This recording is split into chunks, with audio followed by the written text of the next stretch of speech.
Hello friends, welcome to Megashree's kitchen. ಇವತ್ತಿನ video ಮೂಲಕ ಯುಗಾದಿ ಹಬ್ಬದ ಸ್ಪೆಷಲ್ ಆಗಿ ಒಣ ಕೊಬ್ಬರಿಯಿಂದ ಒಬ್ಬಟ್ಟು ಯಾವ ರೀತಿ ಮಾಡೋದು ಅಂತಂದ್ಬಿಟ್ಟು ತೋರಿಸ್ಕೊಡ್ತಾ ಇದ್ದೀನಿ. ಈ ಒಬ್ಬಟ್ಟು ಮಾಡೋದಕ್ಕೆ ಪಾಕ ಮಾಡೋ ಅವಶ್ಯಕತೆಯೂ ಸಹ ಇಲ್ಲ. ಫಸ್ಟ್ ಟೈಮ್ ಮಾಡಿದ್ರೂ ಸಹ ಪರ್ಫೆಕ್ಟಾಗಿ ಒಬ್ಬಟ್ಟನ್ನು ಮಾಡ್ಕೋಬೋದು. ಸೊ ಈ ವಿಡಿಯೋ ಸ್ಟಾರ್ಟ್ ಮಾಡುವ ಮುನ್ನ ಆಲ್ರೆಡಿ ನಮ್ಮ ಚಾನಲಲ್ಲಿ ಹಸಿ ಕೊಬ್ಬರಿ ಒಬ್ಬಟ್ಟು ಹಾಗೆಯೇ ಬೇಳೆ ಒಬ್ಬಟ್ಟೆಲ್ಲ ಅಪ್ಲೋಡ್ ಮಾಡಿದ್ದೀನಿ. ಅದ್ರ ಲಿಂಕ್ನ ನಾನಿಲ್ಲಿ ಕೆಳಗಡೆ ಡಿಸ್ಕ್ರಿಪ್ಷನ್ ಬಾಕ್ಸ್ನಲ್ಲಿ ಕೊಟ್ಟಿರ್ತೀನಿ, ಒಂದ್ಸಲ ಚೆಕ್ ಮಾಡಿ ನೋಡಿ. ಸೊ ಇವತ್ತಿನ ವಿಡಿಯೋ ಮೂಲಕ ಈ ರೀತಿ ತುಂಬಾ ಸುಲಭವಾಗಿ ಒಣ ಕೊಬ್ಬರಿಯಿಂದ ಒಬ್ಬಟ್ಟು ಯಾವ ರೀತಿ ಮಾಡೋದು ಅಂತಂದ್ಬಿಟ್ಟು ನೋಡೋಣ. ಈ ಒಬ್ಬಟ್ಟು ಮಾಡೋದಕ್ಕೆ ಮೊದಲು ಈ ರೀತಿಯಾಗಿ ಹಿಟ್ಟನ್ನು ಮಿಕ್ಸ್ ಮಾಡಿಟ್ಕೋಬೇಕು. ಸೊ ಹಾಗಾಗಿ ನಾನಿಲ್ಲಿ ಬೌಲಲ್ಗೆ 2 ಕಪ್ ಆಗುವಷ್ಟು ಮೈದಾ ಹಿಟ್ಟು ಹಾಕ್ಕೊತಾ ಇದ್ದೀನಿ.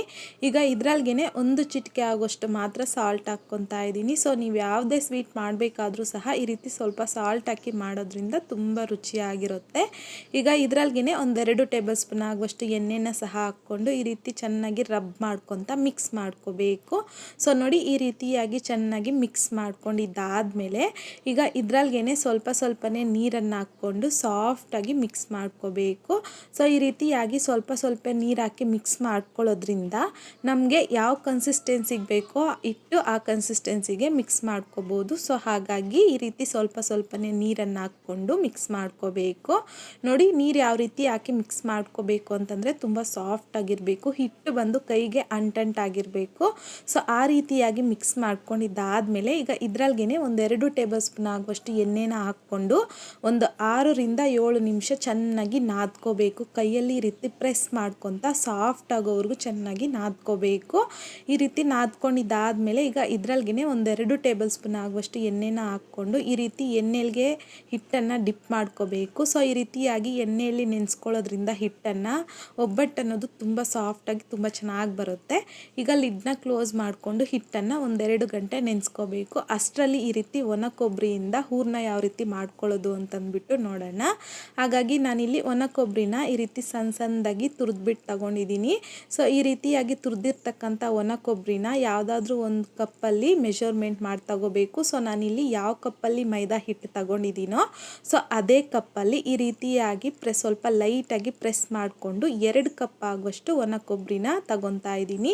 ಸೊ ಈ ರೀತಿ ಒಂದು ದೊಡ್ಡದಾದ ಮಿಕ್ಸಿ ಜಾರಲ್ಗೆ ಹಾಕ್ಕೋಬೇಕು. ಹಾಗೆಯೇ ಇದ್ರಲ್ಗೆ ಒಂದು 5-6 ಏಲಕ್ಕಿನ ಸಹ ಹಾಕ್ಕೊಂಡು ಎಷ್ಟು ಸಾಧ್ಯವಾಗುತ್ತೋ ಅಷ್ಟು ಇದನ್ನು ಈ ರೀತಿ ಪುಡಿ ಮಾಡ್ಕೊಂಡು ತಗೋಬೇಕು. ಸೊ ನೋಡಿ, ನಾನಿಲ್ಲಿ ಪುಡಿ ಮಾಡ್ಕೊಂಡಿದ್ದಾದಮೇಲೆ ತೋರಿಸ್ತಾ ಇದ್ದೀನಿ. ಸೊ ಈ ರೀತಿಯಾಗಿ ಪುಡಿ ಮಾಡ್ಕೊಂಡಿದ್ದಾದಮೇಲೆ ಈ ಒಣ ಕೊಬ್ಬರಿ ಪುಡಿನ ಒಂದು ಬೌಲಲ್ಗೆ ತೆಗೆದು ಪಕ್ಕಕ್ಕೆ ಇಟ್ಕೋಬೇಕು. ಈ ರೀತಿಯಾಗಿ ಒಣ ಕೊಬ್ಬರಿನ ಪುಡಿ ಮಾಡ್ಕೊಂಡಿದ್ದಾದಮೇಲೆ ಈಗ ಅದೇ ಮಿಕ್ಸಿ ಜಾರಲ್ಗೆ ನಾನಿಲ್ಲಿ 3/4 ಕಪ್ ಆಗುವಷ್ಟು ಹುರ್ಗಡ್ಲೆ ಹಾಗೆಯೇ ಹುರ್ಕೊಂಡಿರುವಂಥ ಕಡಲೆ ಬೀಜನ ಎರಡನ್ನೂ ಸೇರಿಸಿ 3/4 ಕಪ್ ಆಗುವಷ್ಟು ತಗೊಂಡಿದ್ದೀನಿ. ಸೊ ಈ ರೀತಿ ಹುರ್ಗಡ್ಲೆ ಕಡಲೆ ಬೀಜನೂ ಸಹ ಹಾಕಿ ಒಣ ಕೊಬ್ಬರಿ ಒಬ್ಬಟ್ಟು ಮಾಡೋದ್ರಿಂದ ತುಂಬ ರುಚಿಯಾಗಿರುತ್ತೆ. ಖಂಡಿತ ಈ ವಿಧಾನದಲ್ಲಿ ಒಂದ್ಸಲ ಟ್ರೈ ಮಾಡಿ ನೋಡಿ. ಸೊ ನೋಡಿ, ಈಗ ಮಿಕ್ಸಿ ಜಾರಲ್ಗೆ ಹಾಕ್ಕೊತಾ ಇದ್ದೀನಿ. ಈಗ ಇದ್ರಲ್ಗೆ 2 ಟೇಬಲ್ ಸ್ಪೂನ್ ಆಗುವಷ್ಟು ಹುರ್ಕೊಂಡಿರುವಂಥ ಬಿಳಿ ಎಳ್ಳು ಹಾಕ್ಕೊತಾ ಇದ್ದೀನಿ. ಹಾಗೆಯೇ 1 ಟೇಬಲ್ ಸ್ಪೂನ್ ಆಗುವಷ್ಟು ಹುರ್ಕೊಂಡಿರುವಂಥ ಗಸಗಸೆನೂ ಸಹ ಹಾಕ್ಕೊತಾ ಇದ್ದೀನಿ. ಈ ರೀತಿ ಎಲ್ಲ ಹಾಕಿದ್ದಾದಮೇಲೆ ಇದನ್ನು ಅಷ್ಟೇ ಎಷ್ಟು ಸಾಧ್ಯವಾಗುತ್ತೋ ಅಷ್ಟೊಂದು ಸ್ಮೂತಾಗಿ ಪುಡಿ ಮಾಡ್ಕೊಂಡು ತಗೋಬೇಕು. ಸೊ ಈ ರೀತಿ ಪುಡಿ ಮಾಡ್ಕೊಂಡಿದ್ದಾದಮೇಲೆ ನಾನಿಲ್ಲಿ ಒಂದು ಬೌಲಲ್ಗೆ ಟ್ರಾನ್ಸ್ಫರ್ ಮಾಡ್ಕೊಂಡಿದ್ದೀನಿ. ನೋಡಿ, ಈ ರೀತಿಯಾಗಿ ತುಂಬ ಸ್ಮೂತಾಗಿ ಇದನ್ನು ಪುಡಿ ಮಾಡ್ಕೋಬೇಕು.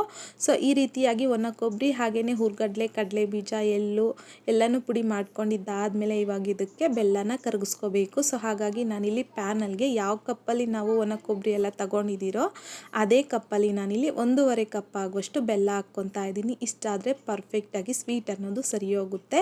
ಈಗ ಒಂದು ಅರ್ಧ ಕಪ್ ಆಗುವಷ್ಟು ನೀರನ್ನು ಸೇರಿಸ್ಕೊಂಡು ಮಿಕ್ಸ್ ಮಾಡ್ಕೊತಾ ಮೀಡಿಯಮ್ ಫ್ಲೇಮ್ನಲ್ಲಿ ಬೆಲ್ಲನ ಫುಲ್ಲು ಕರಗಿಸ್ಕೊಬೇಕು.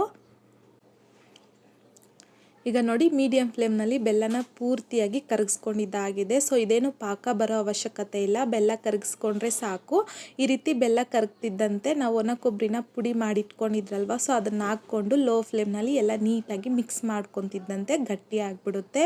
ಯಾಕೆ ಅಂತಂದರೆ ಇಲ್ಲಿ ನಾನು ನೀರು ಅನ್ನೋದು ಜಾಸ್ತಿ ಹಾಕಿಲ್ಲ. ಸೊ ಹಾಗಾಗಿ ನೋಡಿ, ಈ ರೀತಿಯಾಗಿ ಮಿಕ್ಸ್ ಮಾಡ್ಕೊತಿದ್ದಂತೆ ಗಟ್ಟಿ ಆಗಿಬಿಡುತ್ತೆ. ಇನ್ ಕೇಸ್ ನೀರು ಅನ್ನೋದು ಜಾಸ್ತಿ ಹಾಕ್ಬಿಟ್ರೆ ತುಂಬ ಹೊತ್ತು ಕುದಿಸ್ಕೋಬೇಕು.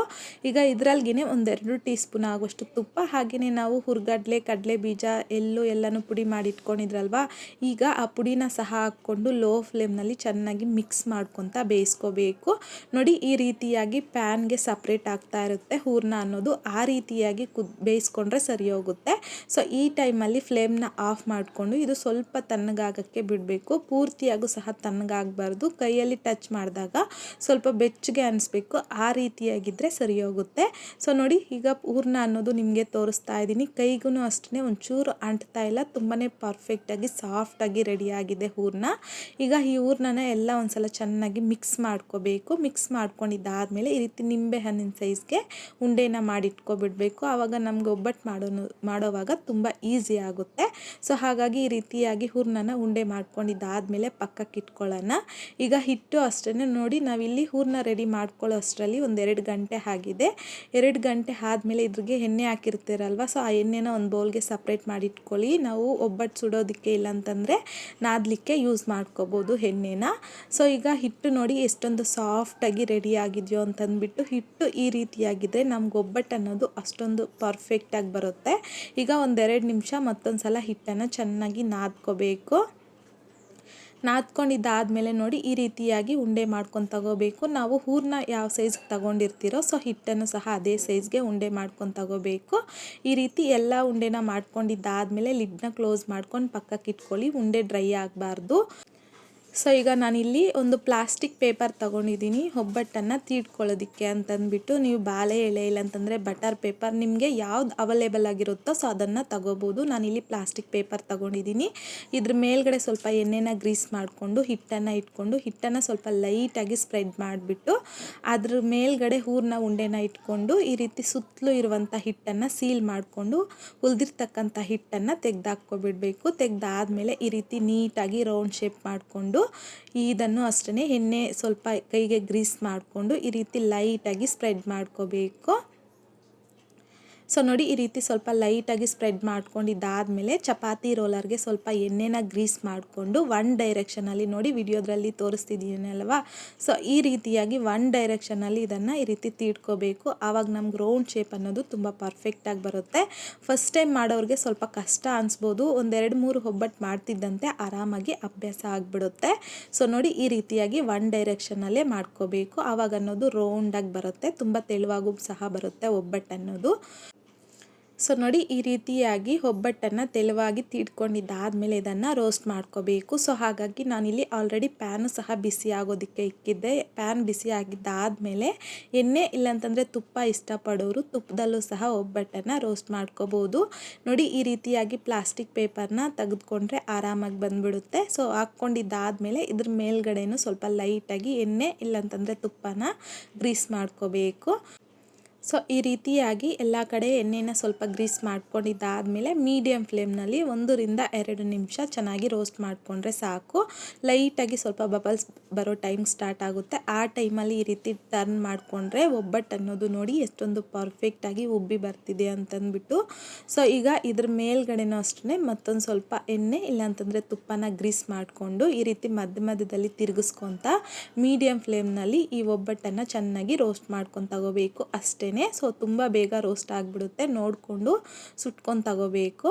ನೋಡಿ ಈಗ ಈ ರೀತಿಯಾಗಿ ಒಣ ಕೊಬ್ಬರಿ ಒಬ್ಬಟ್ಟನ್ನು ರೋಸ್ಟ್ ಮಾಡ್ಕೊಂಡಿದ್ದಾದಮೇಲೆ ಪ್ಲೇಟ್ಗೆ ತಗೊಂಡು ಹುರಿದಿರ್ತಕ್ಕಂಥ ಹಿಟ್ಟನ್ನು ಸಹ ಸೇಮ್ ಅದೇ ರೀತಿಯೇ ಮೀಡಿಯಮ್ ಫ್ಲೇಮ್ನಲ್ಲಿ 2 ಕಡೆನೂ ರೋಸ್ಟ್ ಮಾಡಿಕೊಂಡು ಪ್ಲೇಟ್ಗೆ ತಗೊಳ್ಳೋದು ಅಷ್ಟೇ. ತುಂಬಾ ಸುಲಭವಾಗಿ ಒಣ ಕೊಬ್ಬರಿಯಿಂದ ಒಬ್ಬಟ್ಟು ಅನ್ನೋದು ರೆಡಿ ಆಗೋಗುತ್ತೆ. ಸೊ ಈ ವಿಧಾನದಲ್ಲಿ ಒಂದು ಸಲ ಒಣ ಕೊಬ್ಬರಿಯಿಂದ ಒಬ್ಬಟ್ಟನ್ನು ಟ್ರೈ ಮಾಡಿ ನೋಡಿ, ತುಂಬಾ ಪರ್ಫೆಕ್ಟಾಗಿ ಬರುತ್ತೆ. ಫಸ್ಟ್ ಟೈಮ್ ಮಾಡಿದ್ರೂ ಸಹ ನೀವು ಈ ರೀತಿಯಾಗಿ ಒಣ ಕೊಬ್ಬರಿಯಿಂದ ಒಬ್ಬಟ್ಟನ್ನು ಮಾಡ್ಕೋಬೋದು. ನೋಡಿ ಎಷ್ಟೊಂದು ಪರ್ಫೆಕ್ಟಾಗಿ ಹೂರ್ಣ ಅನ್ನೋದು ಎಲ್ಲ ಕಡೆನೂ ಪರ್ಫೆಕ್ಟಾಗಿ ಸ್ಪ್ರೆಡ್ ಆಗಿದೆ, ಜೊತೆಗೆ ಸಾಫ್ಟಾಗೂ ಸಹ ಇದೆ.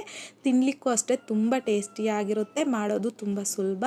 ಸೊ ಹಾಗಾಗಿ ಈ ರೀತಿಯಾಗಿ ಈ ಸಲ ಬರುವಂತಹ ಯುಗಾದಿ ಹಬ್ಬಕ್ಕೆ ಒಣ ಕೊಬ್ಬರಿಯಿಂದ ಒಬ್ಬಟ್ಟನ್ನು ಟ್ರೈ ಮಾಡಿ ನೋಡಿ. ಟ್ರೈ ಮಾಡಿದ್ದಾದಮೇಲೆ ನಿಮಗೂ ಸಹ ಟೇಸ್ಟ್ ಹೇಗಿತ್ತು ಅಂತಂದ್ಬಿಟ್ಟು ಮರಿದೆ ಕಮೆಂಟ್ ಬಾಕ್ಸಲ್ಲಿ ಕಮೆಂಟ್ ಮಾಡಿ, ಲೈಕ್ ಮಾಡಿ, ಶೇರ್ ಮಾಡಿ.